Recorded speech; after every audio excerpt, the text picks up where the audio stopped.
fresh powder. Okay, isa puti at rose bango. Ayun, quick photo up muna. Photo op na, picture lang kayo dyan. Please, hawak na po. Thank you.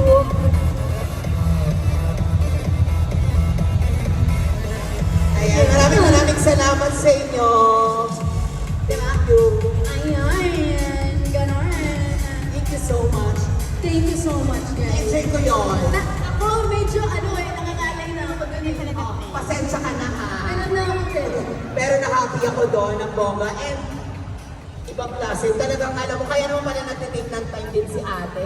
Talagang, tignan mo naman, dinesign pa niya to. Oo, diba?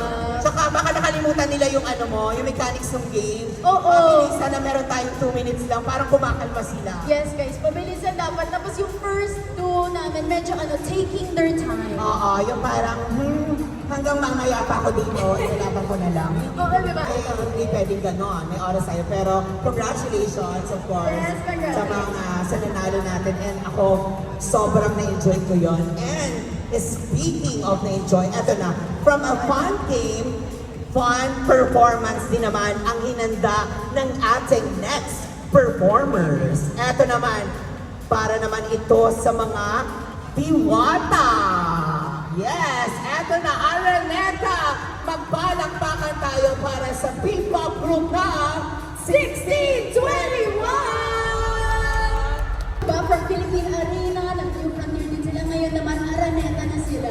Totoo, ang saya makita of course sa mga boys na nakapag-perform kung saan man. And nakaka-happy na kasama pa rin natin sila. Yes, exactly. Siyempre, Mama Mi, speaking of performances, oh my gosh, balita ko, ang daming guest performers for tonight! Grabe!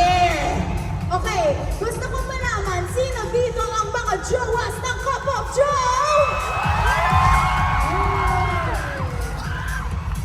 Okay, talaga, no, ang ating mga guests. Siyempre, ang mga bituins natin na nandito ngayon for VJ! Yes! Okay, sino man dito ang excited na para sa Pamilya de Guzman? Of course, papahuli ba dito ang lahat ng mga fans ni Ate Red? Siyempre, meron din tayo TNT Grand Ras Crackers! Ito, siyempre, ito Mama Mi. Nakita ko na siya kanina. Are we ready for Meme Vice Ganda! Hey, hey, hey, hey, grabe! Grabe, oy, ang ating mga guests na of course, na magpapasaya sa ating tonight and I can't wait na makita at mapanood na nila